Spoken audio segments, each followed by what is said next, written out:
مشہور Islamic scholars اور عظیم شخصیتوں کے انٹرویوز کو دیکھنے کے لیے ہمارے چینل عارف نشریات آفیشیل کو سبسکرائب کریں، بیل آئیکن کو ضرور دبائیں تاکہ ہمارے لیٹسٹ ویڈیو آپ تک پہنچتے رہے۔ جزاک اللہ خیر۔ السلام علیکم ورحمۃ اللہ وبرکاتہ۔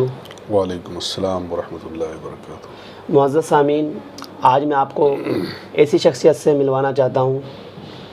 جن کے بیانات اور جن کی باتیں نوجوانوں کے دلوں پر اکثر اثر کرتی ہے، اور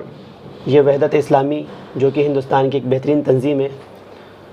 یہ راجستھان اور مدھیہ پردیش کے صدر بھی ہیں ماشاءاللہ۔ آج میں آپ کو ان سے اسی لیے ملوانا چاہتا ہوں کیونکہ ان کی جو تحقیقات ہیں اور ان کا جو مطالعہ ہے وہ کافی گہرا ہے ماشاءاللہ، اور ان کے ذریعے جو معلومات آپ لوگوں کو اور مجھے ملے گی اس سے میں اور آپ بہت زیادہ فائدہ اٹھانے کی کوشش کریں گے۔ تو میں آج آپ کو وحدت اسلامی کے صدر جناب ساجد صحرائی صاحب سے ملوانا چاہتا ہوں۔ تو آپ کا بہت بہت شکریہ کہ آپ نے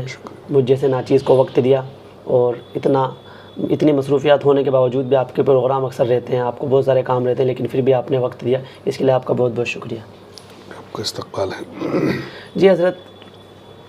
ہندوستان کے اندر بگڑتے ہوئے حالات سے آپ واقف ہیں، اور آپ تو ان کے اوپر کافی سوال بھی اٹھاتے ہیں، اور آپ تو اس کے اوپر کافی کام بھی کرتے رہتے ہیں۔ تو اسی کے تعلق سے کچھ سوالات ہیں جو میں آپ کے سامنے لے کر آیا ہوں، اور میں امید کرتا ہوں کہ آپ ان تمام سوالوں کے بہترین جواب دیں گے۔ تو سب سے پہلا میرا یہ سوال ہے کہ ابھی حال ہی میں ہمارے ملک کے اندر اترکاشی کے یہاں مسلمانوں کو ان کے گھروں سے نکال دیا گیا، ان کی دکانیں خالی کروا دی گئی، اور یہاں تک کہ ان کے گھروں پر حملہ کیا گیا۔ تو اس کے پیچھے وجہ کیا ہو سکتی ہے، اور یہ کرنا کیا صحیح ہے؟ دنیا کا کوئی بھی عقل مند انسان اور انصاف پسند انسان اس کو کیسے صحیح بتا سکتا ہے؟ جی یہ سراسر غلط اور ظلم اور ناانصافی پر مبنی ہے۔ دراصل اس وقت فاسزم نے ملک کا جو ماحول اسلام و فوبیا کے تحت بنایا ہے، عام انسان کے اندر، عام ہندوستانی غیر مسلم کے اندر اسلام اور مسلمانوں سے نفرت کو بدر جاتم بھر دیا ہے، جس کا اظہار وقتاً فوقتاً ہوتا رہا ہے۔ اترکاشی کا معاملہ بھی اسی سلسلے کی ایک کڑی ہے۔ دنیا میں انسان کو کسی بھی ملک میں اور اپنے ملک کے اندر کسی بھی خطے میں رہنے، بسنے، کاروبار کرنے اور ہر طرح کے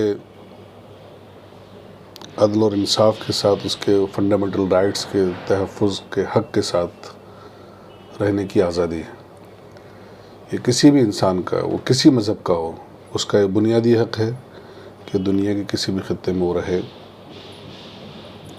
اور جب تک وہ امن امان کے ساتھ رہتا ہے تو ان کو وہاں سے نکالنا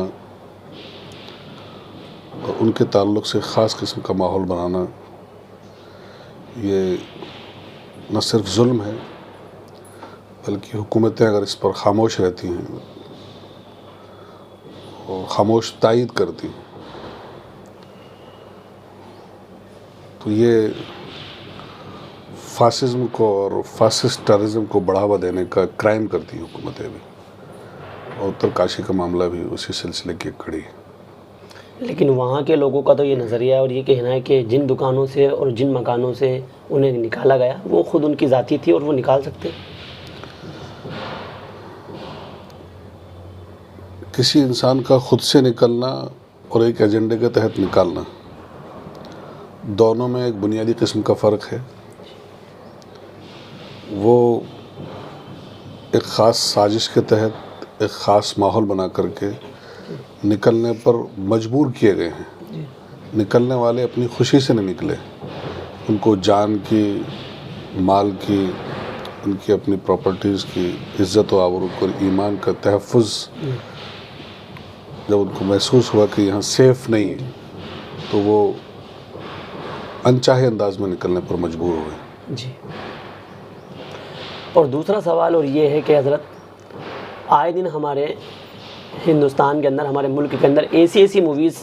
سنیما گھروں کے اندر آ رہی ہے جن کے ذریعے اتنا برا ماحول کریٹ ہو رہا ہے اور جن کے ذریعے مسلمانوں کی جانوں کو بھی تکلیفیں پہنچائی جا رہی ہے. ابھی حال ہی میں پچھلے سال ایک مووی آئی تھی دا کشمیر فائلز،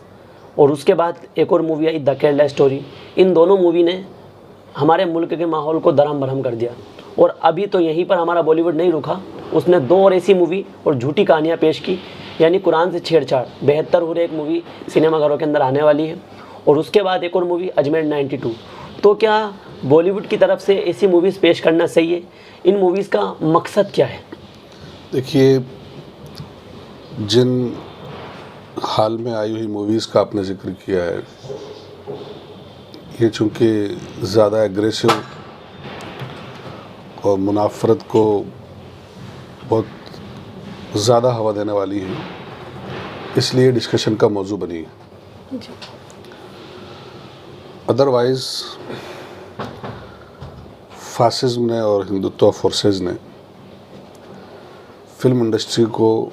پہلے دن سے، جہاں ایک طرف فحاشی اور عریانیت کو بڑھانے کے لیے استعمال کیا ہے، وہیں اسلامی عقائد، اسلامی تہذیب اور اسلامی تاریخ اور اسلامی شاعر کو نشانہ بنانے کے لیے مسلسل استعمال کیا ہے. اس کی پوری لمبی تاریخ ہے اور ایک سیریز ہے اس طرح کی فلمز کی، اور ساتھ ہی ہندو تہذیب کو فروغ دینے، ہندو مذہبی تہواروں کو، ہندو شخصیات کو مقدس بنا کر کے پیش کرنے کے لیے موویز بھی اور سیریلز کا. جس زمانے میں چینلز نہیں تھے، نیٹ نہیں تھا، اس زمانے میں ڈی ڈی سے لے کر کے، دوردرشن سے لے کر کے اور تمام چینلز کے ذریعے سے اس طرح کے سیریلز کا ایک سلسلہ شروع کیا. یہ کل جمع مختلف ذرائع جو ہندو حیا پرستی کی تحریک کے ہیں، اس میں ایک ذریعہ یہ فلم انڈسٹری ہے، اس کو بھی انہوں نے استعمال کیا ہے. البتہ اب جس طرح سے تمام تر چیزیں، تعلیمی نظام، میڈیا، پبلک پروگرامز، وہ اب ایگریسو اور اوور ایگریسو ہو گئے ہیں، اسی طرح سے زوم میں آ کر کے اور فلم انڈسٹری کے اندر بھی یہ ایگریسو فلموں کو لا کر کے مسلمانوں پر بہت ہی یلغار کو انہوں نے ملٹیپل کیا ہے، اور اشتعال دلانے والی اور منافرت کو تیزی کے ساتھ ہوا دینے والی چیزوں کو ایز اے ٹول یوز کرنا شروع کر دیا ہے. ادروائز یہ شروع سے ہی ان کو بہت سلو پروسیس کے ساتھ اسٹریٹجیکل یوز کرتے آ رہے ہیں، اس کو ہم نے پہلے محسوس نہیں کیا، لیکن محسوس کرنے والے شروع سے محسوس کر رہے ہیں. جیسے آپ نے بولا کہ دوردرشن سے، یعنی جب ہم چھوٹے چھوٹے تھے جب سے یہ سب کچھ چل رہا ہے، لیکن اس وقت تو سنیما گھروں میں اور پردے پر وہ ساری چیزیں نہیں دکھائی جاتی تھی. مسلمانوں کو ایک اچھا بتایا جاتا تھا اور اس کو ایک اچھا رول دیا جاتا تھا. تو کیا پہلے جو دوردرشن کے جو شو آتے تھے ان کے اوپر بھی ہم نشانہ لگا سکتے ہیں؟ دوردرشن ہی نہیں، میں نے جو عرض کیا کہ پردے پر، جس کا آپ ذکر کر رہے ہیں، پردے پر آنے والی فلموں کی تاریخ کا اگر آپ جائزہ لیں، اور پردے کے ساتھ ساتھ دوردرشن، وہ سب کہیں مسلمانوں کو اچھا دکھانے کی بات نہیں تھی. جس طرح سے میڈیا کے ذریعے سے، تقاریر کے ذریعے سے، سلو پروسیس میں، بہت سلو انداز میں اسلام کے خلاف منافرت اور کنفیوژن پیدا کرنے کی کوشش کی جا رہی تھی، اسی طرح سے فلموں کے ذریعے سے بھی سلو انداز میں اسلام اور مسلمانوں کے تعلق سے نفرت اور کنفیوژن پیدا کرنے کی کوشش کی جا رہی تھی. اسلامی عقائد اور تہذیب پر حملے کیے جا رہے تھے. جس طرح سے زبان سے، پبلک پروگراموں میں اسٹیٹمنٹس اور تقریروں کے ذریعے سے، اور الیکٹرانک اور پرنٹ میڈیا کے ذریعے سے ایگریسو ٹون کے ساتھ آفینسو الغار اور منافرت کو تیز ہوا دی جا رہی ہے، اسی طرح سے فلموں کے ذریعے سے اب منافرت کو تیزی سے ہوا دینے والی اور راست اور زیادہ فورسفل اسلام اور اسلامی تہذیب پر، اسلامی تاریخ پر یلغار کے لیے ان چیزوں کا بھی استعمال کیا جا رہا ہے. یہ شروع سے ہے، ٹون میں بہت زیادہ فرق آ گیا ہے، اور راست طور پر اب تاریخ کو بھی اور تہذیب کو توڑ مروڑ کر کے پیش کرنا اور مسلمانوں کے خلاف منافرت کو تیزی کے ساتھ ہوا دینے کے لیے اس کو تیزی کے ساتھ استعمال کیا جا رہا ہے. تو ان تمام موویز کے تعلق سے مسلمانوں کا کیا رد عمل ہونا چاہیے؟ کیا مسلمان کرے تو کیا کریں ان موویز کے خلاف؟ سب سے پہلی بات تو یہ ہے کہ مسلمانوں کو ان کا بائیکاٹ کرنا چاہیے. دوسری بات، مسلمانوں کو پیرلل اپنا سسٹم ڈیولپ کر کے سوشل میڈیا کے ذریعے سے اس طرح کے سیریلز بنا کر کے تاریخ کو اور حقائق کو کاؤنٹر ٹیررزم یا کاؤنٹر اسلامک پروپیگنڈا، یہ اس کو اس طرح کی فلمیں یہ سب اسٹیٹ اسپانسرڈ ہیں. حکومت کی مرضی کے بغیر، حکومت کے سپورٹ کے بغیر یہ سب کچھ نہیں ہوتا ہے. تو یہ جو اسٹیٹ ٹیررزم ہے، یہ فاسسٹ ٹیررزم ہے یا ہندو ٹیررزم ہے، ہندوتوا ٹیررزم ہے، اس کے کاؤنٹر کے لیے لائک مائنڈڈ انصاف پسند جو لوگ ہیں ان کے ذریعے سے، ان کے انٹرویوز کے ذریعے سے، چاہے وہ پرنٹ میڈیا میں آئیں، الیکٹرانک میڈیا میں آئیں، مین اسٹریم میڈیا نہیں دیتا تو سوشل میڈیا کے ذریعے سے یوٹیوبرز کی ذمہ داری کہ وہ اس طرح کے لائک مائنڈڈ لوگوں کے ذریعے سے اس طرح کے انٹرویوز اور اسی طرح کے سیریلز اور اسٹوریز بنا کر کے پبلک کے اندر سائملٹینیسلی وہ لوگوں کے سامنے پیش کریں تاکہ ایک حد تک اس کا مقابلہ کیا جا سکے. ساتھ ہی حکومت پر بھی اور میڈیا فلم انڈسٹری کے لوگوں پر بھی اور ان کے اسپانسرز پر بھی پریشر بلڈ اپ کرنے کے لیے مسلمانوں کو اپنے حدود کے اندر رہتے ہوئے، جس کے ذریعے سے کہ فاسزم کو موقع نہ ملے، اپنا احتجاج درج کراتے رہنا چاہیے، پریشر بلڈ اپ کرنا چاہیے تاکہ اس طرح سے جو نفرت کو ہوا دینے والی آوازیں جو شدت اختیار کر رہی ہیں اس میں کہیں نہ کہیں قدر نہیں لگے. مسلمانوں کو انیشیٹو لینے کی ضرورت ہے، اویئر ہونے کی ضرورت ہے، آرگنائزڈ ملٹی ڈائمینشنل ایفرٹس کرنے کی ضرورت ہے. لیکن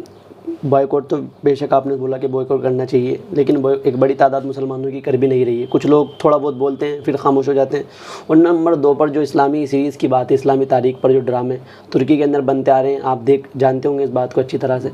لیکن اگر انڈیا کے اندر یہ ساری چیزیں شروع ہو جائیں گی تو انڈیا کے اندر تو سب سے بڑا مسئلہ حضرت یہ آئے گا کہ لوگ مسائل کے اندر گرے رہیں گے کہ اسلام میں جائز نہیں ہے، یہ ناجائز ہے، تو عوام اسی کے اندر گرفتار رہیں گے. جو لوگ جائز اور ناجائز کی بحث کرتے ہیں وہ ایک خوابوں کی جنت میں رہتے ہیں. آج وہی سب لوگ الیکٹرانک میڈیا کے ذریعے سے اپنی باتوں کو پروپیگیٹ کرتے ہیں، اپنی باتوں کو پھیلانا چاہتے ہیں. اور یہ جانتے ہیں ہم لوگ کہ آج میڈیا، پہلے الیکٹرانک میڈیا نہیں تھا، پرنٹ میڈیا تھا یا 1 to 1 بات پہنچانے کے ذرائع تھے. تو ذرائع ابلاغ جو ہے، میڈیا اس کو کہا جاتا ہے جو بات پہنچانے کا ٹول اور میتھڈ ہوتا ہے، میڈیم ہوتا ہے. آج یہ میڈیم الیکٹرانک میڈیا ہے، سوشل میڈیا ہے. زمانے کے ساتھ ان چیزوں کو استعمال کرنا نہ صرف ایک مستحسن ہے بلکہ یہ ہماری ذمہ داری ہے. جس ذریعے سے پروپیگنڈا ہو رہا ہے اسی ذریعے سے اس کا کاؤنٹر ہونا چاہیے، اسی ذریعے سے اس کا تدارک ہونا چاہیے. تو جائز ناجائز کی بحث سے آگے کی بات یہ ہے کہ یہ سب ہم کو ذمہ داری کے ساتھ، جس طرح سے ذاکر نائک نے، ڈاکٹر اسرار احمد صاحب نے بہت دلائل کے ساتھ، آرگومنٹس کے ساتھ، جب اسلام کے خلاف پروپیگنڈا وار تیز ہوئی، وار آن ٹیررزم کے نام پر اسلام کے خلاف اسلاموفوبیا کو بڑھانے کے لیے چاروں طرف سے جو میڈیا کے ذریعے سے یلغار کی گئی، تو اس موقع پر ڈاکٹر اسرار صاحب کی تقاریر نے، ڈاکٹر ذاکر نائک صاحب کی پیس ٹی وی کی کوششوں نے اس پروپیگنڈے کو کاؤنٹر کیا، اس کا ازالہ کیا اور اسلام کی حقانیت کو اسٹیبلش کیا اور اسلام کے بارے میں جو پھیلائی جانے والی غلط فہمی ہے ان کو دور کرنے میں بہت بڑا رول پلے کیا اور اسلام کی حقانیت کو دوسروں کے سامنے اسٹیبلش کر کے اسلام کی دعوت کو پیش کیا. اس لیے ان کو بھی نشانہ بنانے کی کوشش کی گئی مختلف بہانوں سے. جو کچھ ان پر ہوا وہ بہانہ ہے. تو ہمیں آج ان چیزوں کو استعمال کرنا چاہیے. اور جی، اب ہم دیکھتے ہیں کہ آئے دن کوئی بھی ہندو سماج کا شخص سڑک پر اتر کر ایک مانگ کرتا ہے، عجیب سی مانگ جس کو سن کر عجیب لگتا ہے، ہندو راشٹر چاہیے، ہندو راشٹر چاہیے. اور ہمارے ملک کے بڑے بڑے بابا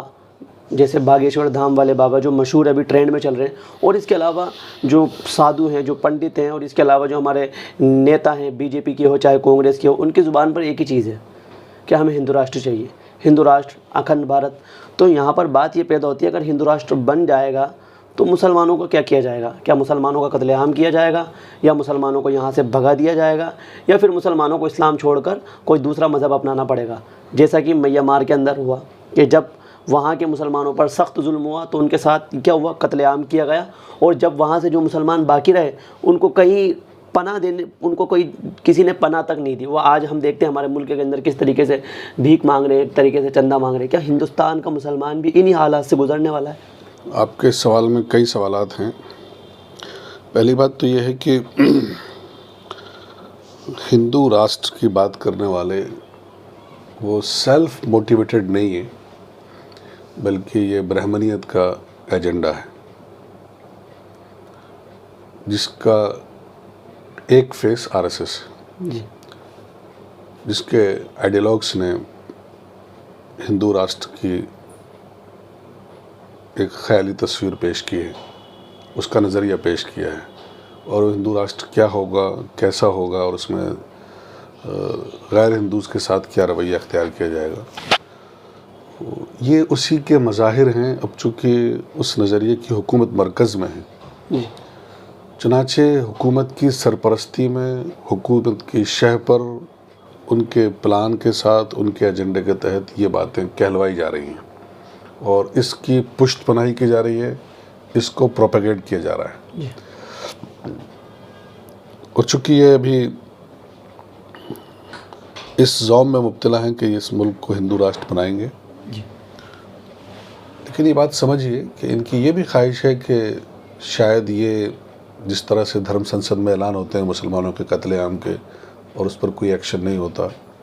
اور موب لنچنگ جو کی جاتی ہے، اس کے ذریعے سے مسلمانوں میں وہ خوف اور ہراس کا ماحول پیدا کرنا چاہتے ہیں، اور مسلمانوں کی قتل عام کی دھمکیاں دے رہے ہیں۔ یہ بات سمجھیے کہ مسلمانوں کی جو تعداد ہندوستان میں ہے، مختلف لوگ مختلف دعوے کرتے ہیں، لیکن کم سے کم جو 20 کروڑ سے لے کر کے 30 کروڑ کی آبادی جو مسلمانوں کی ہندوستان میں ہے، اتنی بڑی آبادی نہ کہیں مائیگریٹ ہو سکتی ہے، نہ کہیں قید کی جا سکتی ہے، نہ ایلیمنیٹ ہو سکتی ہے، اس کا قتل عام کیا جا سکتا ہے۔ اتنی بڑی آبادی ختم نہیں کی جا سکتی کسی بھی ذریعے سے، جو ذریعے میں نے بتائے، ان کو مائیگریٹ کرنا، ان کو قتل عام کرنا، ان کو جیلوں میں ڈالنا، نہ ان کو مرتد کرنا، ان کو جو گھر واپسی کی جو اس طرح کے دعوے بات کر رہے ہیں۔ امت مسلمہ کو ہندوستان میں رہنا ہے، اور اپنی شان کے ساتھ اسلام بھی باقی رہے گا، اور ہندوستان میں مسلمان بھی باقی رہیں گے انشاءاللہ۔ یہ جو خواہش ہے اور اس کا اظہار ہے، اور جو دھونس دکھانا چاہتے ہیں، اس کے تعلق سے مسلمانوں کو سب سے پہلی بات ہے کہ اللہ پر توکل کا اظہار کرنا چاہیے، کہ مسلمان الٹیمیٹ ایک خدا پر جو اس پوری کائنات کا پیدا کرنے والا ہے، اس پر ایمان رکھتے ہیں، اور اس پر ایمان رکھتے ہی دنیا سے جانا چاہتے ہیں۔ دنیا کی کوئی طاقت انہیں اس عقیدے سے نہیں پھیر سکتی۔ اس عقیدے کی حفاظت کے لیے انہیں ہر جائز کام کرنا چاہیے جو اس کے لیے ضروری ہے۔ اس لیے اللہ کے نبی صلی اللہ علیہ وسلم کی حدیث بھی ہے کہ جو اپنی جان کی، جو اپنی مال کی، جو اپنی عزت و آبرو کی، جو شاعر کی، شاعر اسلام کی، اور اپنے ایمان کی حفاظت کرتے مارا گیا، وہ شہید ہے۔ چنانچہ ہر مسلمان پر، ہر مسلمان مرد عورت پر، ہر مسلمان جوان اور بوڑھے پر یہ فرض ہے کہ وہ اپنے عقیدے کی حفاظت کرے، اپنی جان کی حفاظت کرے، اپنے مال کی اور عزت آبرو کی حفاظت کرے، اور اس کے لیے جو بھی جائز ذرائع ہیں وہ تمام جائز ذرائع اپنی ان تمام چیزوں کے تحفظ کے لیے استعمال کرے۔ اور دنیا کے ہر دستور نے، اور ہمارا ملک جس میں ہم رہتے ہیں، ہمارے ملک کے دستور نے بھی انسان کو، ہر سٹیزن کو ان سب چیزوں کے پروٹیکشن کا حق دیا ہے۔ تو اس حق کا استعمال کرتے ہوئے اور اللہ کے نبی صلی اللہ علیہ وسلم کی حدیث کی روشنی میں اس حکم کو مانتے ہوئے ہمیں اپنے ان تمام تر چیزوں کے تحفظ کے لیے کوشش کرنی چاہیے، عزیمت اور استقامت کا مظاہرہ کرنا چاہیے، اتحاد کا مظاہرہ کرنا چاہیے۔ اگر امت مسلمہ اتحاد کا مظاہرہ کرتی ہے، عزم کا اور حوصلے کا مظاہرہ کرتی ہے اور اپنے ایمان پر استقامت کا مظاہرہ کرتی ہے تو اللہ کی مدد اور اس کی نصرت لازم ہے، اور جب اللہ کی نصرت آئے گی دنیا کی کوئی طاقت امت مسلمہ کو صف ہستی سے نہیں مٹا سکتی۔ اور یہ بات بھی یاد رکھنی چاہیے کہ امت مسلمہ آخری امت ہے، اس امت کو قیامت تک باقی رہنا ہے۔ جس دن یہ امت ختم ہو گئی اس دن قیامت آ جائے گی، لہٰذا امت قیامت تک نہیں مٹ سکتی۔ البتہ حالات ہیں، اپ اینڈ ڈاؤنز ہیں، ان حالات کا عزیمت، استقامت اور حوصلے کے ساتھ امت مسلمہ کو مقابلہ کرنا چاہیے۔ لیکن ایک پروپیگنڈا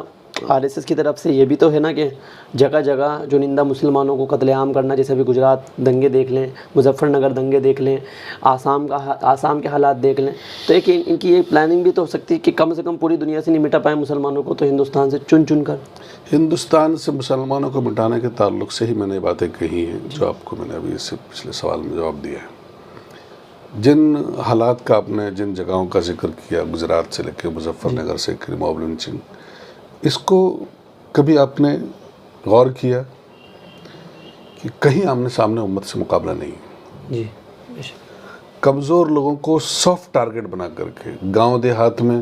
ایک ہجوم کو لا کر کے 10-5 لوگوں کی بستی میں، مظفر نگر میں بھی آئسولیٹڈ کر کے لوگوں کو چھوٹے چھوٹے مقامات پر جو ہے ہجومی تشدد کے ساتھ، یا موب لنچنگ میں راہگیر چلتے رستے مسلمان کو 10-20 گنڈوں نے گھیر کر کے اس کو شہید کیا اور پھر اس کو پروپیگیٹ کیا۔ یہ دراصل دہشت پھیلانے کی اسٹریٹجی ہے۔ دوسری طرف فاسسٹ ایلیمنٹس جو فورسز کے اندر ہیں، جو پولیس فورسز ہو یا ملٹری فورسز ہو، ان کی پشت پناہی کے نتیجے میں سب کچھ ہو رہا ہے۔ باقی ایسا نہیں ہے کہ اتنے حوصلے ابھی نہیں ہیں الحمدللہ، اور اتنا حوصلہ پائیں گے بھی نہیں کہ مسلمانوں کی بھری پوری آبادیوں میں اس طرح سے یہ لغار کریں، ایسا نہیں ہوتا۔ اور ابھی اس چیز کو زیادہ پروپیگیٹ کیا مظفر نگر کو اور گجرات کو اور موب لنچنگ کو۔ ہندوستان کی تاریخ میں اگر آپ دیکھیں تو جو سافٹ کہنے والی حکومتیں ہیں، سیکولر سو کالڈ سیکولر حکومتیں ہیں، کیا ان کے زمانے میں ہزاروں فساد مسلمانوں کے ساتھ مسلمانوں کے خلاف نہیں ہوئے اور اس میں ہزاروں مسلمان شہید نہیں ہوئے؟ ایک سیریز ہے، ایک تاریخ ہے جس پر کئی جلدیں مرتب کی جا سکتی ہیں کہ 47 سے لے کر خود 47 کی جو قیامت گزری ہے مسلمانوں پر، جب ملک آزاد ہوا اور آزادی کے ساتھ ہی ملک تقسیم ہوا، تو نارتھ انڈیا کے اندر جس طرح سے عام فساد ہوا، جی، پورے جموں سے لے کر کے پورے ہندوستان میں ہم دیکھیں تو جس طرح سے لاکھوں لاکھ مسلمان شہید کیے گئے، اور پھر وہ سلسلہ پورے ہندوستان میں جو پھیلا ہے، تو وہ فسادات ان سے زیادہ بڑے بھیانک فسادات تھے۔ تو اس میں بھی مسلمان نہ حوصلہ ہارا ہے، نہ مایوس ہوا ہے، لہٰذا مسلمانوں کو نہ مایوس ہونے کی ضرورت ہے، نہ حوصلہ ہارنے کی ضرورت ہے۔ استقامت کے ساتھ، اللہ پر توکل کے ساتھ، اتحاد کے ساتھ زندہ رہنے کی ضرورت ہے۔ مسلمان اللہ پر توکل رکھتے ہیں، اللہ کی نصرت مسلمانوں کے ساتھ ہے، تو مسلمانوں کو کوئی ہندوستان سے نہیں، دنیا کے کسی خطے سے نہ مٹا سکتا ہے نہ نکال سکتا ہے۔ اور یہ بات ایک بہت بڑی بات ہے، اس پر کسی کی بھی نظر نہیں ہے کہ مسلمانوں کا ایک بڑا طبقہ جیل کے اندر ہے، جن کے گھروں میں جوان بیٹیاں ہیں، جوان ان کی بیویاں ہیں، ان کے معصوم بچے ہیں، اور سالوں سال وہ جیلوں میں نکال رہے ہیں۔ اور مسلمانوں میں بڑے بڑے لیڈر موجود ہیں، بڑے بڑے حکمران موجود ہیں، بڑی بڑی تنظیمیں ہیں ہندوستان کے اندر۔ اگر نام گنایا جائے تو نام اتنے ہیں کہ بہت سے نام تو ہمارے نوجوانوں کو یاد ہی نہ ہوں گے، اتنی ہمارے ملک کے اندر تنظیمیں ہیں، جماعتیں ہیں۔ پھر بھی مسلمانوں کا ایک بڑا طبقہ جیل کے اندر ہے، آئے دن اور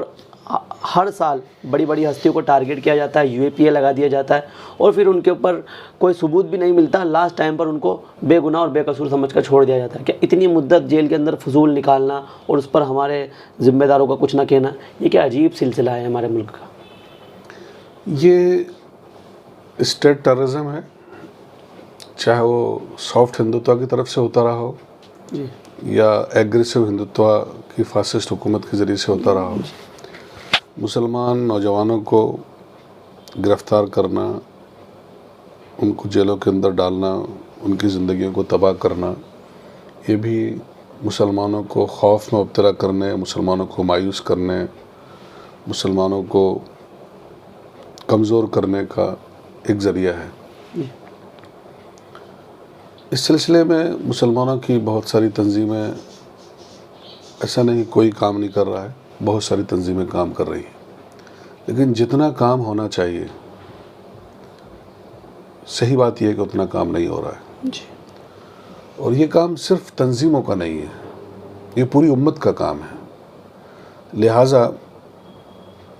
تنظیمیں جتنا کام کر رہی ہیں ان کو کرنا چاہیے، ان کو اس کام کو بڑھانا چاہیے۔ ساتھ ہی ساتھ ہر بستی کی سطح پر مسلمان اجتماعی طور پر جس بستی سے جو نوجوان بے قصور گرفتار ہو، پوری بستی کے ذمہ داروں کو مل کر کے، تنظیم، جماعت، برادری، مسلک سے اوپر اٹھ کر کے جو بھی شہر کے ذمہ دار ہیں، متحد ہو کر کے اس شہر کے ان نوجوانوں کی رہائی کی، ان نوجوانوں کے بچوں کی کفالت اور ان کی تعلیم و تربیت کی، ان کی جیلوں کی ضرورت کو پورا کرنے کے لیے ایفرٹس کرنے چاہیے، اس کے لوکل بیت المال بننے چاہیے۔ اور اللہ تعالیٰ نے قرآن کریم کے اندر جو زکوٰۃ کے تعلق سے جو بات فرمائی ہے، ایکسٹرا ایفرٹس بھی مسلمان نہیں کرتے، مسلمان زکوٰۃ نکالتے ہیں۔ زکوٰۃ کی جو مدات اللہ تعالیٰ نے بیان کی، اس میں گردن چھڑانا، اس کے فضائل بھی بہت ہیں، اور زکوٰۃ کی مد بھی اس میں شامل ہے۔ لہٰذا زکوٰۃ کی مد سے مسلمانوں کو بستی کی سطح پر یہ کوشش کرنی چاہیے، جیسا میں نے عرض کیا، کہ ان کے بچوں کی تعلیم اور تربیت اور کفالت کا انتظام ہو، ان کی جیلوں کی ضرورت کا انتظام ہو، اور ان کی قانونی ضروریات کو پورا کر کے ان کی رہائی کا انتظام کیا جانا چاہیے۔ یہ پوری امت پر فرض ہے، صرف تنظیموں و جماعتوں کا کام نہیں۔ ان نازک حالات کے اندر نوجوان جو ہیں ہماری قوم کے، ان کے اندر کافی جذبات ہیں، اور اللہ کا شکر ہے ایک حد تک ہمارے نوجوانوں کے اندر چینج بھی آ رہا ہے۔ لیکن ہمارے نوجوانوں کو ان حالات کے اندر جو سب سے زیادہ امید ہے وہ ہمارے علماء اکرام سے ہے، اور نوجوانوں کو یہ گلا بھی ہے کہ علماء اکرام اپنی ذمہ داریاں صحیح سے ادا نہیں کر رہے، اسی لیے امت کا یہ حال ہے۔ اور جہاں تک تنظیم جماعت کا تعلق ہے تو امت تنظیم جماعت کا ساتھ دینے کے لیے تیار بھی رہتی ہے۔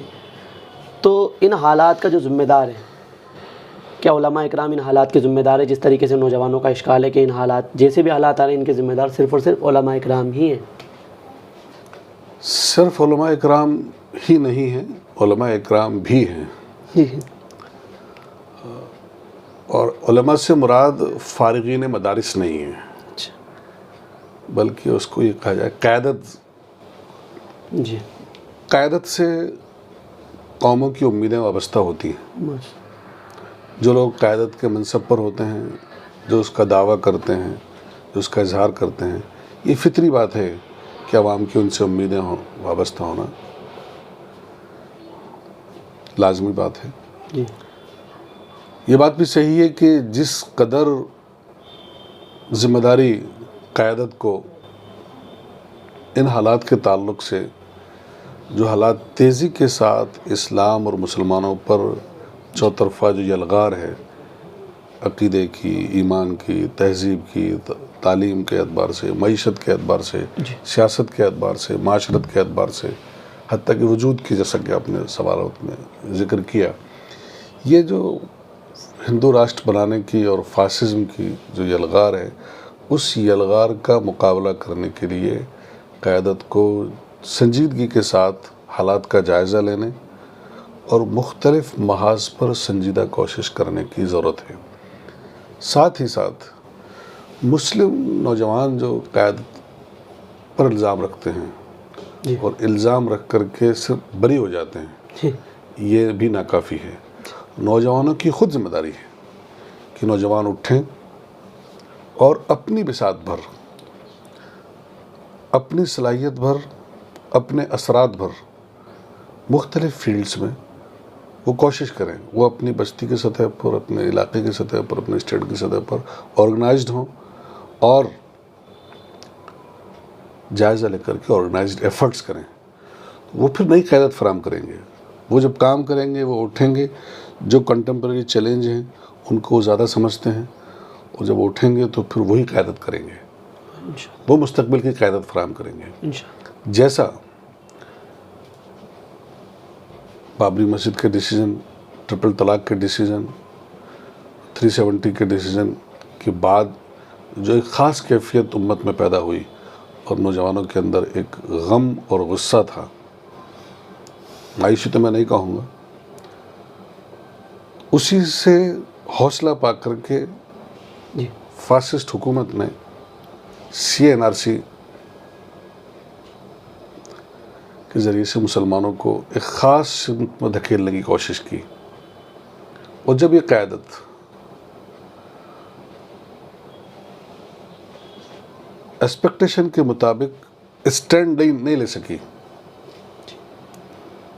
تو پھر نوجوان اٹھے اور پھر نوجوانوں نے وہ موومنٹ کھڑا کیا کہ ہندوستان کی تاریخ کا وہ سب سے بڑا موومنٹ بن گیا، اور باوجود تمام زوم اور غرور کے اس فاسزم کی حکومت کو چاہے وقتی طور پر ہی صحیح اس قدم کو واپس کھینچنا پڑا، اور وہ نوجوان اس میں ایک تعداد جنہوں نے اس موومنٹ کو انیشیٹ کیا تھا، ایک بڑی تعداد ان نوجوانوں کی آج جیلوں کی سلاخوں میں ہے، اور جیسی اطلاعات ہیں کہ وہ جیلوں کے اندر مایوس اور خوف زدہ نہیں ہیں، ان کے حوصلے پست نہیں ہیں، بلکہ وہ سوچے سمجھے انداز میں وہاں عزیمت اور استقامت کا مظاہرہ کر رہے ہیں۔ ہمیں اللہ سے دعا کرنی چاہیے کہ اللہ تعالیٰ انہیں مزید استقامت کا فرمائے اور ان کی رہائی کے فیصلے فرمائے، اور امید یہ کرنی چاہیے کہ اس طرح کی صالح اور ویژنری یوتھ لیڈرشپ امت کو فراہم ہو، جو امت کے جذبات کا خیال رکھتے ہوئے صحیح سمت میں سنجیدگی کے ساتھ پورے شعور اور کنسنٹریشن کے ساتھ نئی نسل کی رہنمائی کر سکے، وہی مستقبل کی قیادت ہوگی انشاءاللہ۔ لیکن نوجوانوں میں ایک سوال یہ بھی تو ہے نا کہ نوجوان کس تنظیم کو یا کس جماعت کو جوائن کرے؟ ہمارے ملک کے اندر تبلیغی جماعت ہے، وحدت اسلامی ہے، جماعت اسلامی ہے، جمعیت علماء ہند ہے، کافی سارے گروپس ہیں، اور اس کے علاوہ ہم جائیں تو دیوبندی ہیں، بریلوی ہیں، سنی ہیں، اہل حدیث ہیں، شیعہ ہیں، اتنا جتھا بٹا ہوا ہے کہ ایک نوجوان اگر خود کو اللہ کے راستے میں پیش بھی کرنا چاہے تو پہلے وہ اسی کنفیوژن میں رہ جائے گا کہ میں کس کو جوائن کروں۔ جتنی تنظیمیں اور جماعتیں جن کا آپ نے ذکر کیا، وہ الٹیمیٹلی ان کی اپنی خدمات ہیں، اور انہوں نے اسلام اور مسلمانوں کے بقا اور اس کے آیا کے لیے کام کیا ہے۔ جس طرح سے انسان کی ایک عمر ہوتی ہے، تنظیموں اور جماعتوں کی بھی ایک عمر ہوتی ہے، اور ان کا بھی، ان کے اندر بھی پیسزم آتا ہے، ان کا بھی بڑھاپا ہوتا ہے، اور اپنا رول پلے کر کے تنظیم میں پھر آئسولیٹ ہو جاتی ہیں۔ لہٰذا کسی بھی تنظیم کو کنڈم کرنا، اس پر کمنٹس کرنا، اس کی ضرورت نہیں ہے، یہ ایک نیچرل پروسیس ہے۔ لہٰذا جہاں جو تنظیم، جس علاقے میں، جس خطے میں جو تنظیم، جو ادارہ زیادہ افیکٹو ہے، نوجوان اس کے ساتھ کام کریں۔ جہاں کوئی تنظیم اور ادارہ نہیں ہے، وہاں وہ نوجوان خود اپنا ایک اجتماعیت برپا کریں اور وہ کام کریں۔ اور اصل بات یہ ہے کہ تنظیمیں اور ادارے امت کے آیا کے لیے ہیں، امت کو کھڑی کرنے کے لیے ہیں، امت موجود ہے، لہٰذا امتی سطح پر یہ مسلک جن کا آپ نے ذکر کیا، یہ صرف چند فروعی معاملات میں عمل کرنے کے لیے، دین نہیں ہے، دین اسلام ہے، مسلک دین نہیں ہے، تنظیمیں امت کا بدل نہیں ہے۔ اس بات کو بہت اچھی طرح سے سمجھنا چاہیے کہ تنظیمیں امت کا بدل نہیں، اصل امت ہے، مسلک دین کا بدل نہیں ہے، اصل دین ہے۔ لہٰذا دین کی بنیاد پر متحد ہو کر کے امتی تصور کے ساتھ نوجوان امت کو ایڈریس کریں، امت کے مسائل کو ایڈریس کریں، وہ امتی لیڈرشپ بنیں گے، اور امت کی تنظیمیں، ادارے اور مسلک کے لوگ پھر انشاءاللہ ان کا سپورٹ کریں گے۔ اور آپ نے دیکھا، پھر میں مثال دینا چاہوں گا، CA/NRC کا موومنٹ جب کھڑا ہوا تو امت کی تمام تر تنظیموں اور جماعتوں کی جب متفقہ نشستیں ہوئی تو وہاں اس بات کو سب نے محسوس کیا اور سب نے ایڈمٹ کیا کہ یہ موومنٹ امت کے نوجوانوں نے کھڑا کیا، جو کسی تنظیم اور جماعت اور مسلک سے جڑے ہوئے نہیں تھے، لیکن پوری امت نے اور سارے ملک کے انصاف پسند لوگوں نے ان کا ساتھ دیا اور ان کے ساتھ کھڑے ہو گئے، تو وہی لیڈرشپ کر رہے ہیں۔ تو آپ امت کو اور انسانیت کو ایڈریس کریں. امت موجود ہے, دین موجود ہے, جی اور جن کا آپ ذکر کر رہے ہیں وہ تنظیمیں اور ادارے وہ امت کی اور دین کے سپورٹ کے لیے ہیں, وہ آپ کے ساتھ کھڑے ہوں گے انشاءاللہ. جی. اور وہی لوگ وقت کے ساتھ تجربہ ان کو جب سکھائے گا تو وہی ایک پالشڈ لیڈرشپ کی حیثیت سے, بولڈ لیڈرشپ کی حیثیت سے, نئی لیڈرشپ کی حیثیت سے امت کے سامنے اور ملک کے سامنے آئیں گے. اب ایک سب سے اہم سوال یہ ہے کہ ان حالات کا, جو ہندوستان کے اندر حالات ہے, اس کے پیچھے سب سے بڑا ہاتھ ہے ہمارے ملک کی سرکار کا, گورنمنٹ کا. اور مسلمانوں کے اندر یہ چیز بہت عام ہو چکی ہے کہ وہ کچھ بھی ہو, ان کے ساتھ کوئی بھی معاملہ پیش آئے, ان کے ذہن میں ایک ہی سوال آتا ہے, اور وہ سوال صحیح بھی ہے ایک حد تک, کہ ان تمام حالات کے ذمہ دار ہماری دیش کی سرکار ہے, گورنمنٹ ہے. تو پولیٹیکل لائن میں اور سرکاری تعلق سے مسلمان کس پارٹی کو سپورٹ کرے؟ بی جے پی کو کرے, کانگریس کو کرے, سپا کو کرے, بسپا کو کرے, AIMIM کو کرے, یا SDPI کو کرے, یا شیو سینا کو کرے تو کس کو سپورٹ کرے مسلمان؟ یہ بات صحیح ہے کہ یہ حالات جس رخ پر جا رہے ہیں اس میں موجودہ حکومت کا ایک خاص رول ہے, چونکہ موجودہ حکومت ایک خاص نظریے کی حکومت ہے اور اس کا ایک خاص ایجنڈا ہے, اور وہ ایجنڈا, اس میں سب سے پہلا ٹارگیٹ اپنے نظریے کی حکومت اور اپنے خوابوں کا ہندوستان بنانے کے لیے سب سے پہلا جو ٹارگیٹ ہے مسلمان ہے. تو وہ ان کو کرنا ہے اپنے عقیدے کے مطابق, کتاب و سنت کی روشنی میں دین پر قائم رہنا, اور امت کا ریوائول, امت کی بقا اور امت کا آحیا اور امت کے لیے اسلام پر جمے رہنے کا کام یہ امت کو کرنا ہے. چونکہ ایک عقیدے کی کشمکش ہے, ان کو اپنے نظریے عقیدے کے مطابق کام کرنا ہے, امت کو اپنے نظریے اور عقیدے کے مطابق کام کرنا ہے, اور اس کا ایک فرض ہے. وہ ایک قوم نہیں ہے بلکہ وہ ایک امت ہے, اور آخری نبی کی آخری امت ہے. یہ انبیائی مشن کی وارث امت ہے, یہ قوم نہیں ہے. جس کو اقبال نے اپنے شعر میں کہا ہے, قیاس اپنی ملت پر اقوام مغرب سے نہ کر, خاص ہے ترکیب میں قوم رسول ہاشمی. تو آپ امت ہیں جو انبیائی مشن کو لے کر اٹھے ہیں, تو آپ کو دین کا کام کرنا ہے. تو لہٰذا جتنی سیاسی پارٹیوں کی جو آپ نے بات کی, یہ اپنے اپنے نظریے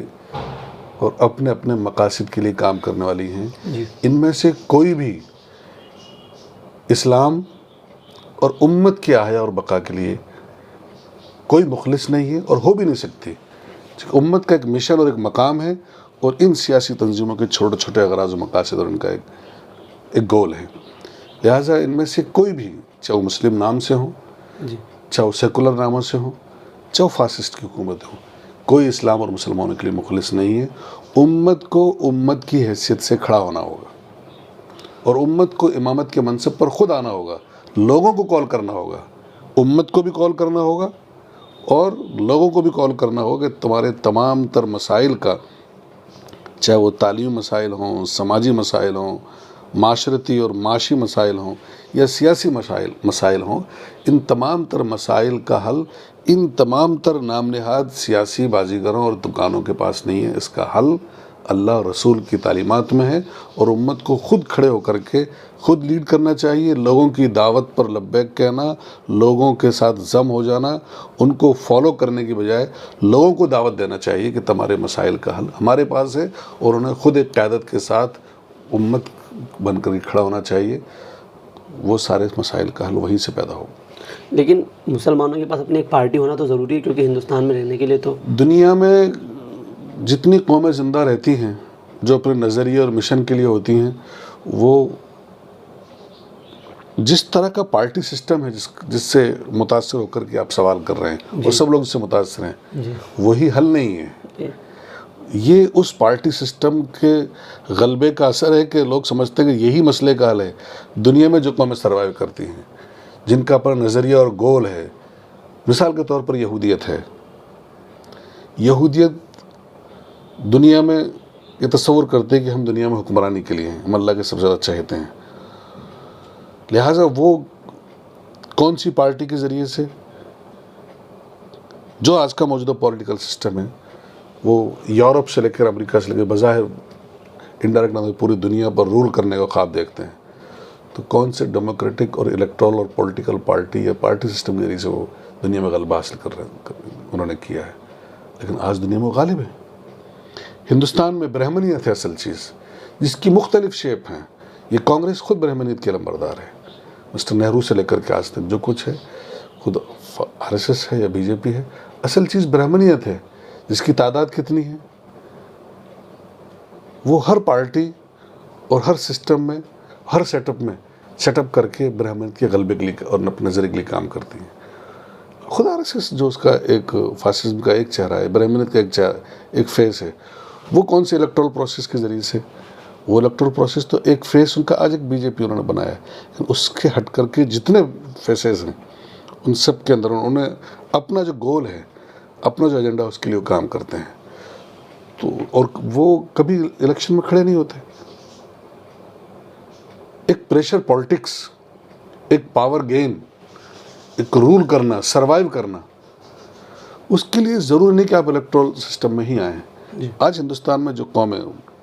میں چھوٹی چھوٹی مثال آپ کو دینا چاہتا ہوں، اصل تو آپ کا مقصد تو میں نے جو عرض کیا کہ امت مسلمہ آپ ہیں، لیکن دنیا کی جو کمیونٹیز ہے اس میں ہندوستان میں جو کمیونٹیز ہیں، سکھ کمیونٹی ہے یا جین کمیونٹی ہے یا برہمنیت کی میں نے آپ سے ذکر کی، آخرکار یہ کتنی پاورفل ہیں، اور کیا یہ صرف الیکٹرل سسٹم کے ذریعے سے ہی اور پارٹی سسٹم کے ذریعے سے سروائیو کر رہی ہیں؟ ہمیں سمجھنا چاہیے کہ سروائیول اور پاور گین اور قوموں کی بقا اور تہذیبوں کی بقا، عقیدے کی بقا، امت کا حیا کن کن ذرائع سے ہوتا ہے، یہ سب غلام ذہن کی پروردہ چیزیں ہیں۔ یہ افطرا یہ غلام ذہن کا ہے کہ نہیں، سروائیو کرنا ہے، کچھ کرنا ہے تو پارٹی کے ذریعے سے ہوگا، یا تو اپنی پارٹی بنائی جائے یا دوسروں کی پارٹی۔ آپ خود امت ایک پارٹی، دنیا میں دو پارٹی ہیں، حزب اللہ اور حزب الشیطان۔ یہ جتنی پارٹی سب شیطان کی پارٹی ہیں، اور جتنی پارٹیاں ہیں وہ پارٹیاں اسلام کا بھلا کرنے والی ہیں، جو اللہ پر ایمان نہیں رکھتی۔ بات کو سمجھیے۔ جی جی۔ پھر دوسری بات، ان پارٹیوں میں آپ کیسے شمولیت اختیار کر سکتے ہیں؟ قرآن نے صاف طور پر کہا، اطیعوا اللہ و اطیعوا الرسول و اولی الامر منکم، اطاعت کرو اللہ کی اور اللہ کے رسول صلی اللہ علیہ وسلم کی، اور جو تم میں سے تمہارے امیر ہوں۔ تو کوئی مشرک جو عقیدہ نہیں رکھتا وہ تمہارا امیر کیسے ہو سکتا ہے؟ بے شک۔ تو اس قرآن کے اس نص کی روشنی میں، اس بنیادی اس کی روشنی میں، آپ کا غیر مسلم، آپ ایک نماز کی جو امامت ہے وہ کتنا بھی بڑا اسکالر ہو، اسلام کا جاننے والا ہو، کسی مشرک سے کراتے ہیں؟ بقول حضرت تھانوی کے ہیں؟ تو پھر جو زندگی کے تمام معاملات ہیں اس کا امام اور قائد مشرک کیسے ہو سکتا ہے؟ لہٰذا آپ کا امیر اہل ایمان ہو، جو پوری امت کو ایڈریس کرے، اور پھر امت کی بقا کے لیے یہ جائزے کی، یہ انالیسس کی اور حکمت عملی تیار کرنے کی ضرورت ہے کہ اس ملک کے اندر امت مسلمہ اپنی تہذیب اور اپنے عقیدے کے ساتھ، اپنی روایت کے ساتھ کیسے سروائیو کر سکتی ہے، کیسے ترقی کر سکتی ہے، اس کے لیے حکمت عملی ڈرائیو کرنے کی ضرورت ہے۔ لیکن پہلے اس غلامانہ ذہن سے نکلنے کی ضرورت ہے، اور آپ اپنی قیادت کے ساتھ کتاب و سنت کی روشنی میں آپ کی تاریخ ہے،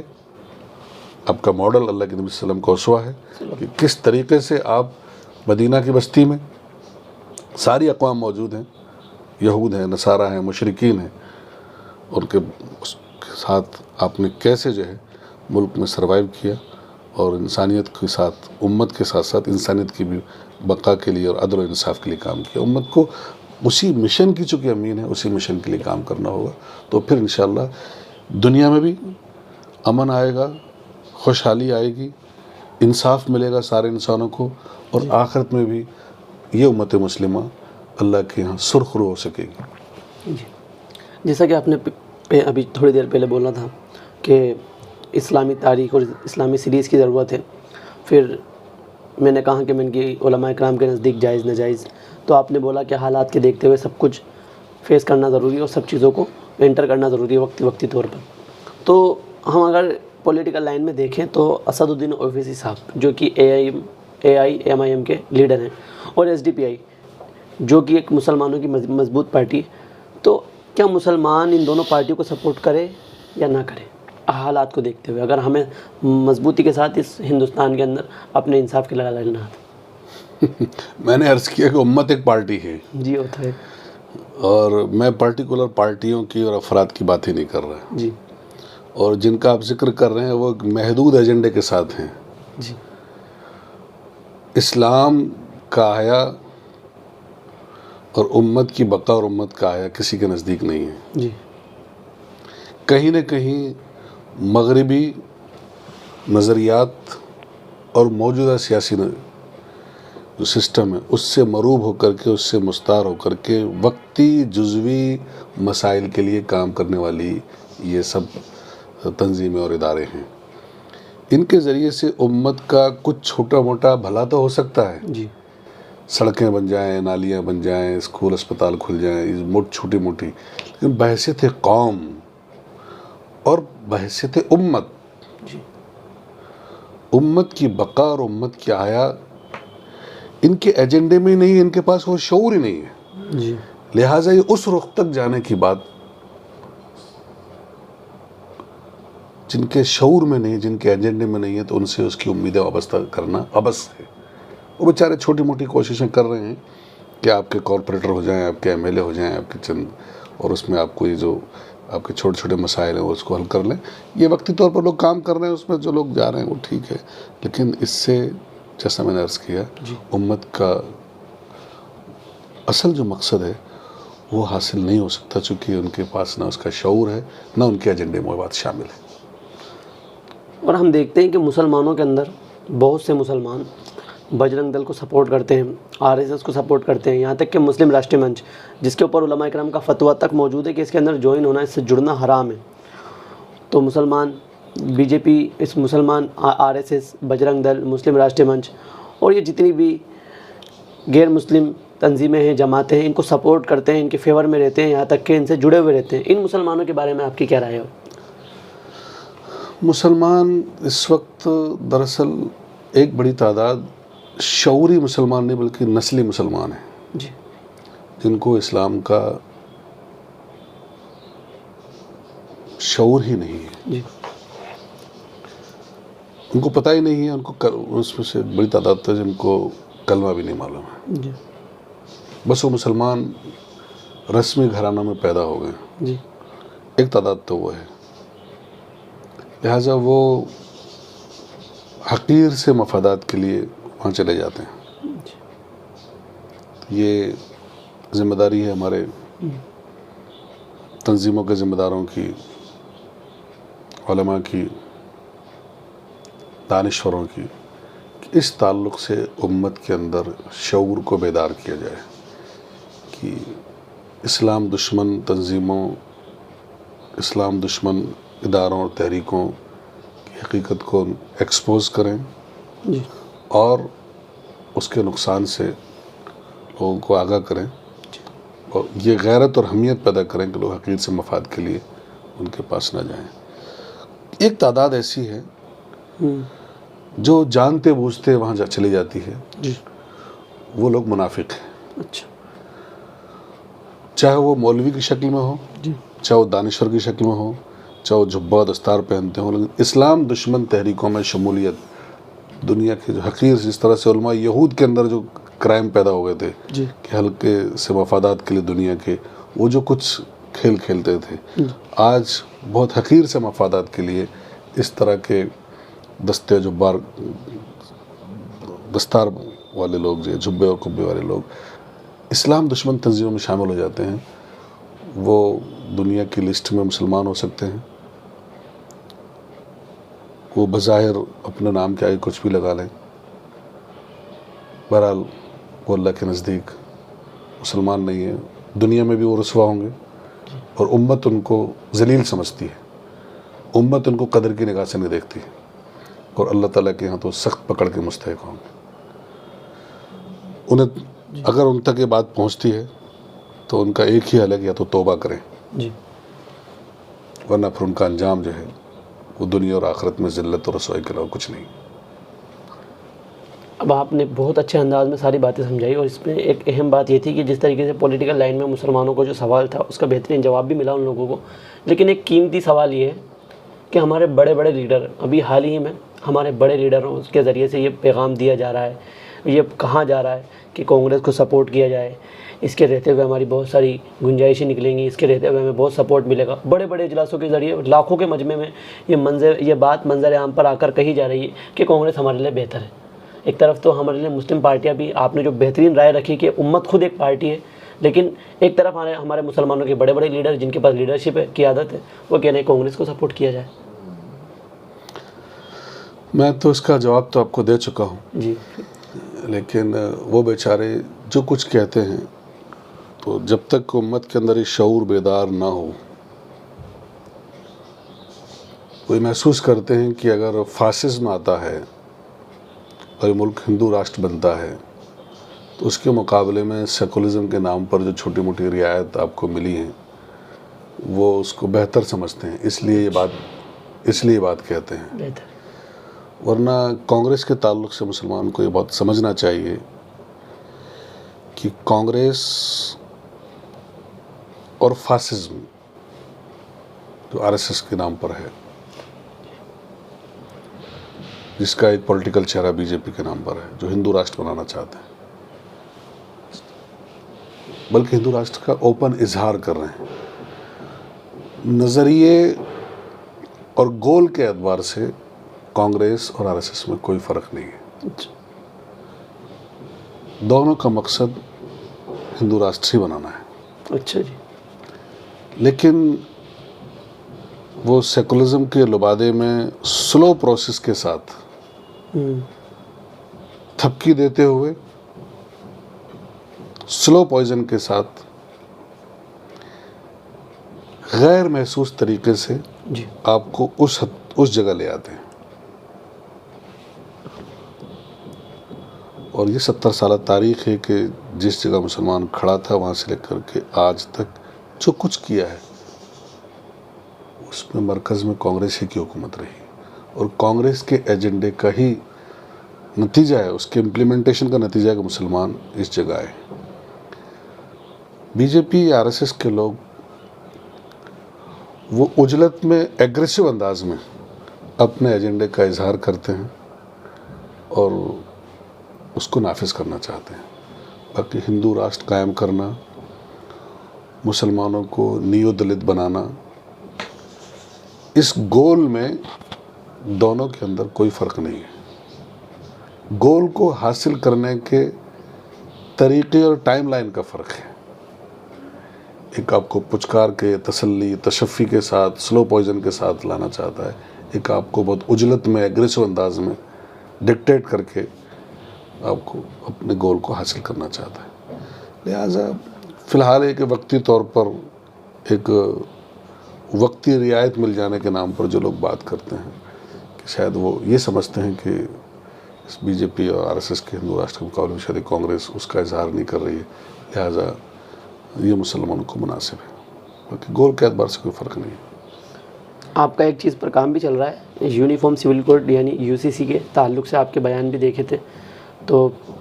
یونیفارم سول کوڈ ایسا کیا ہے کہ جس کے ذریعے مسلمانوں کو نقصان اٹھانا پڑے گا، اور کیا یہ ہندوستان کے اندر لاگو ہوگا بھی یا نہیں ہوگا؟ یونیفارم سول کوڈ، جس کو ہندی میں سمان آچار سنہتا کہتے ہیں،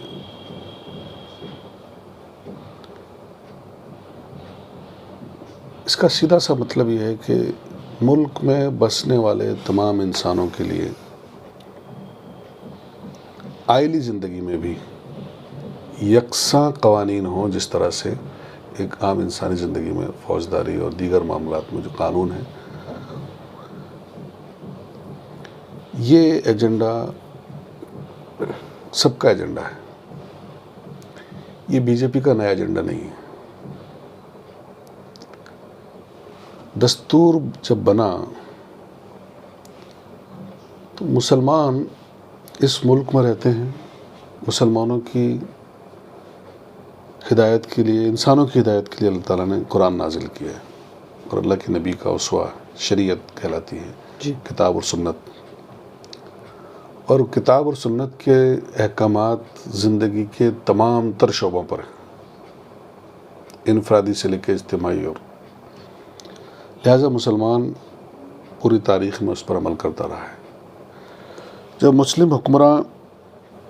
اپنے خواہشات نفس کے نتیجے میں اور دین پر بے عملی کے نتیجے میں تمام اجتماعی معاملات سے اسلامی قوانین پر عمل کرنے سے گریز کرتے رہے تو پھر وہ دھیرے دھیرے سمٹنا شروع ہوا، لیکن الٹیمیٹلی مجموعی اعتبار سے شریعت نافذ ہی رہی۔ ہندوستان میں جب برٹشرز آئے تو انہوں نے جب قبضہ کیا اور اپنا قانون نافذ کیا تو انہوں نے جتنے عوامی قوانین تھے، سماجی قوانین جتنے بھی تھے، معاشرتی جتنے قوانین تھے، ان سب کو قلعدم کیا اور اپنا قانون نافذ کیا۔ لیکن مسلمانوں کی آئلی زندگی سے متعلق جو معاملات تھے، نکاح اور طلاق، پرورش،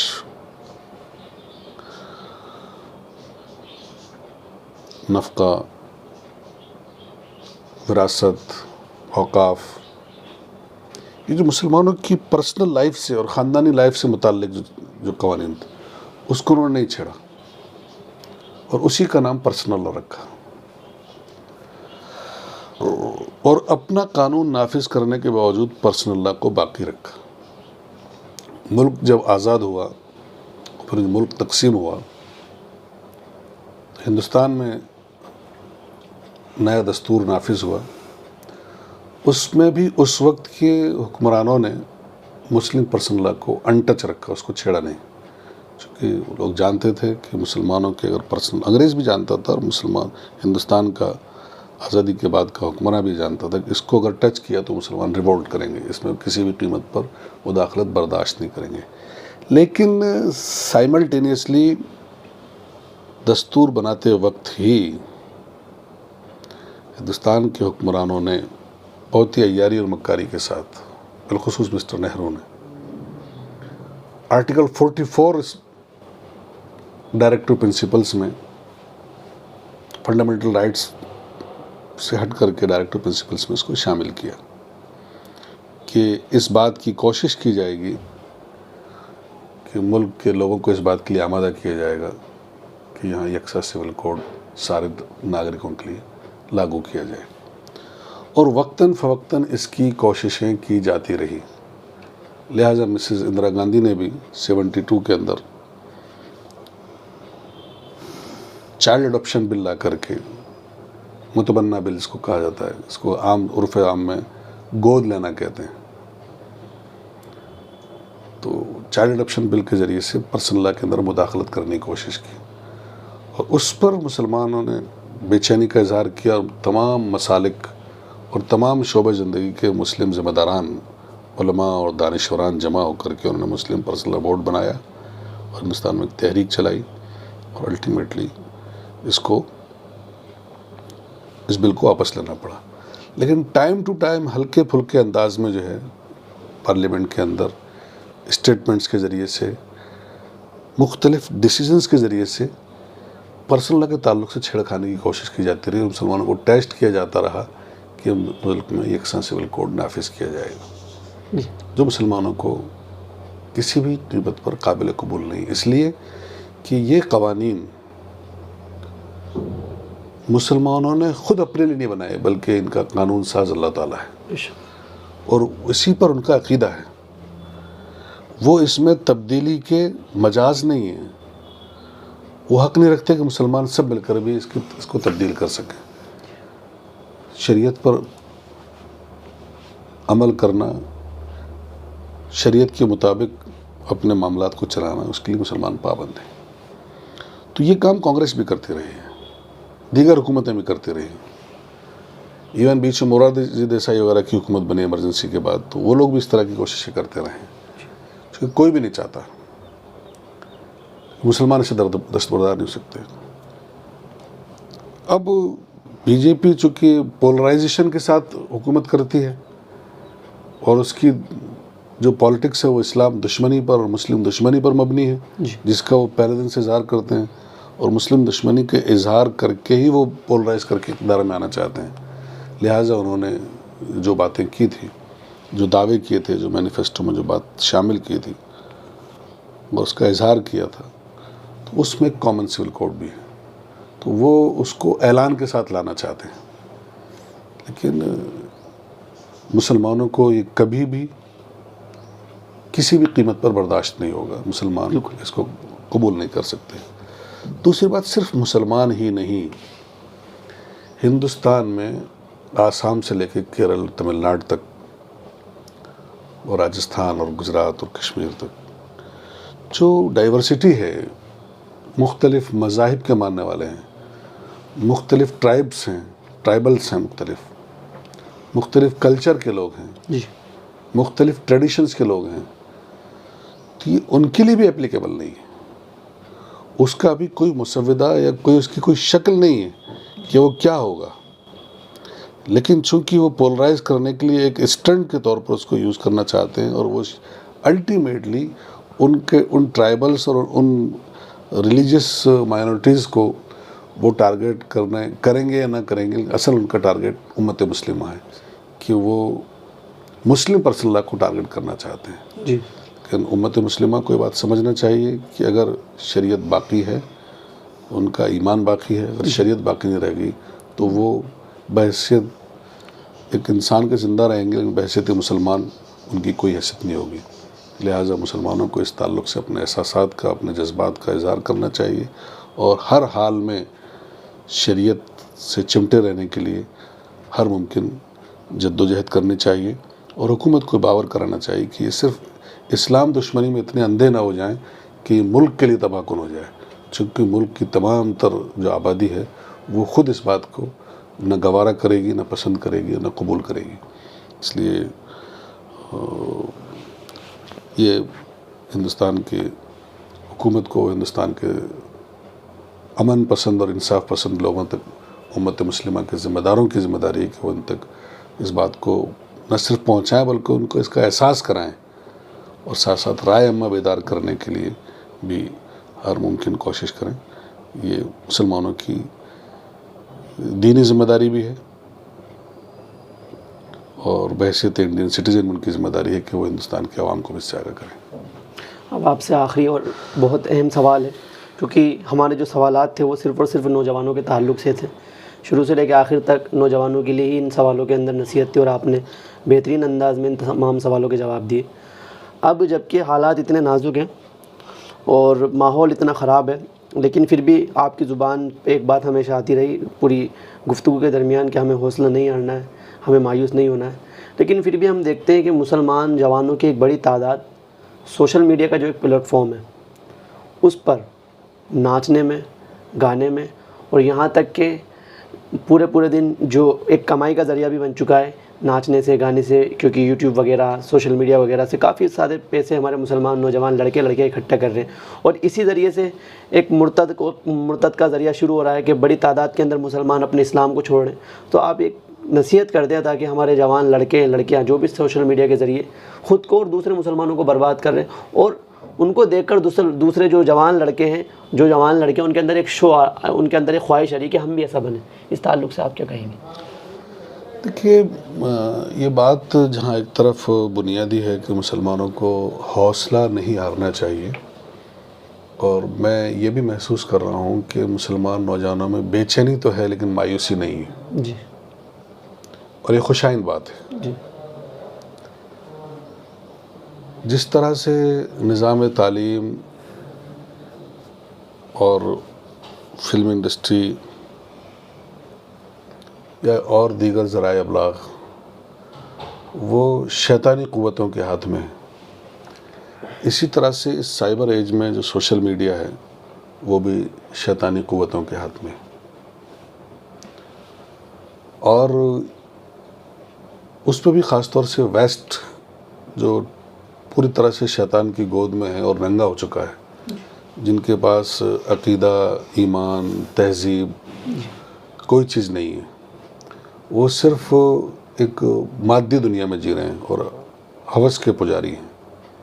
لہٰذا شرم اور حیا اور تصور آخرت اور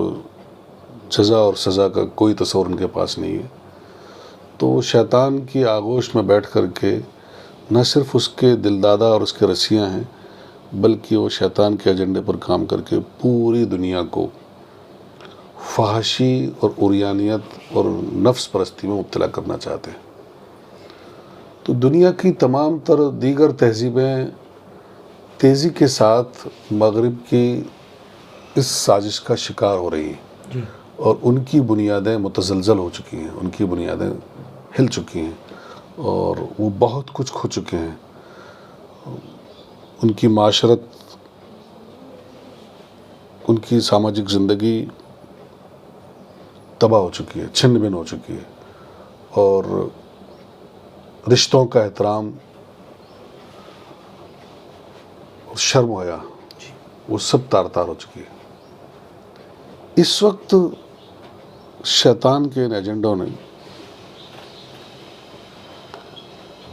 اسلام اور مسلمانوں کو اور بالخصوص مسلمانوں کی نئی نسل کو نشانہ بنایا ہے. چونکہ تمام تر لوگ ان کے ٹارگٹ تھے تو تمام لوگ ان کے شکار ہو چکے ہیں. اسلام کے مضبوط عقیدے اور مضبوط تعلیمات کے نتیجے میں اور اسلامی دنیا کے مضبوط معاشرتی نظام کی وجہ سے، حمیت اور غیرت کی وجہ سے اب تک بہت زیادہ کوئی مسلم دنیا میں کامیابی حاصل نہیں کر سکے. لیکن چونکہ اب سوشل میڈیا کا زمانہ ہے اور ہر نوجوان کے ہاتھ میں انسٹرومنٹ آ گیا ہے اور اس انسٹرومنٹ کے ذریعے سے وہ ہر نوجوان تک اس کے دل دماغ کو کیپچر کر کے اس کو اس فحاشی اور عریانیت میں مبتلا کرنا چاہتے ہیں. چونکہ دیگر قوموں کے پاس عقیدہ آخرت نہیں تھا، عقیدہ توحید متزلزل ہو چکا تھا. امت مسلمہ عقیدہ آخرت رکھتی ہے اور اللہ کی ذات پر ایمان رکھتی ہے اور وہ جانتے ہیں کہ دنیا میں جو کچھ عمل کیا جائے گا اس کا الٹیمیٹ رزلٹ اس کو آخرت میں دوزخ یا جنت کی شکل میں ملنا ہے. لہٰذا ایک طرف مسلم علماء کی، تنظیموں کی، جماعتوں کی، ائمہ کی اور والدین کی ذمہ داری ہے کہ وہ اس سیلاب سے، اس طوفان سے جو سوشل میڈیا کے ذریعے سے نسلوں کے عقیدے، ایمان اور عفت اور عصمت کو تباہ کرنے کے لیے وہ تیزی کے ساتھ ہر قلب و ذہن کو کیپچر کر رہا ہے، اس کے خطرات سے آگاہ کریں اور اس سے حفاظت کی منصوبہ بندی کریں. ساتھ ہی مسلم نوجوانوں کی بھی ذمہ داری ہے کہ وہ اپنے نوجوان بہنوں کو اور بھائیوں کو اس شیطانی طوفان سے آگاہ کریں اور اس سے بچانے کے لیے ہر ممکن مہم چلائیں اسی میڈیا کے ذریعے سے. اور جو نوجوان لڑکی اور لڑکیاں اس کا شکار ہو رہے ہیں، جس کا آپ نے ذکر کیا، ان تک اگر میری آواز پہنچے تو میں ان سے عرض کرنا چاہوں گا کہ یہ وقتی جو لذت پسندی ہے اور لذت پرستی ہے جو ان کی دنیا بھی تباہ کر رہی ہے، ان کی ذاتی زندگیوں کو، ان کی جوانیوں کو، ان کے کیریئر کو، ان کی سماجک زندگیوں کو، ان کی فیملی لائف کو تباہ کر رہی ہے، اس کا دنیا اور آخرت دونوں کے اعتبار سے کوئی فائدہ نہیں ہے. یہ ایک وقتی لذت ہے، جب اس سے باہر آتے ہیں تو لگتا ہے کہ خواب تھا، اس کی کوئی حقیقت نہیں ہے. لیکن جب انسان محسوس کرتا ہے، جب وہ شراب کے نشے سے جب باہر آتا ہے تو معلوم ہوتا ہے کہ وہ کچھ نہیں تھا. جب وہ کیسینوز جیسی چیزوں سے باہر آتا ہے تو معلوم ہوگا تو لٹ چکا ہوتا ہے. شباب کے نشے میں جب وہ کسی غلط راہ پر چلتا ہے، جب اس کو نشہ اترتا ہے تو اس کو محسوس ہوتا ہے کہ اس کی سب سے قیمتی متاع تھی وہ اس کو لٹ چکی ہے. اس کے ذریعے سے وہ تباہی کی طرف جا رہا ہے اور اس کے جو اثرات ہیں، اس کے جو نتائج ہیں خطرناک، ان کی جوانیوں کے برباد ہونے کے، ان کی عزت اور عصمت اور پاک دامنی کی تباہی کے، ان کے کیریئر کی تباہی کے، ان کی سماج زندگی کی تباہی کے، ان کی مجموعی زندگی کی تباہی کے اور ان کی اصل جو زندگی آخرت ہے اس کی تباہی کے جو مظاہر ہیں سامنے آ رہے ہیں، ان سے اپیل کرتے ہیں کہ شیطان کے اس چنگل سے باہر نکلیں اور توبہ کریں، اللہ سے دعا کریں، اللہ تعالیٰ اس شیطانی جال سے ہماری حفاظت فرما، چونکہ یہ دجالی ٹول ہے جی اور یہ دجال کے جو فتنے قرب قیامت میں جو اٹھنے والے ہیں اس میں سے ایک فتنہ ہے بڑا، اور اس فتنے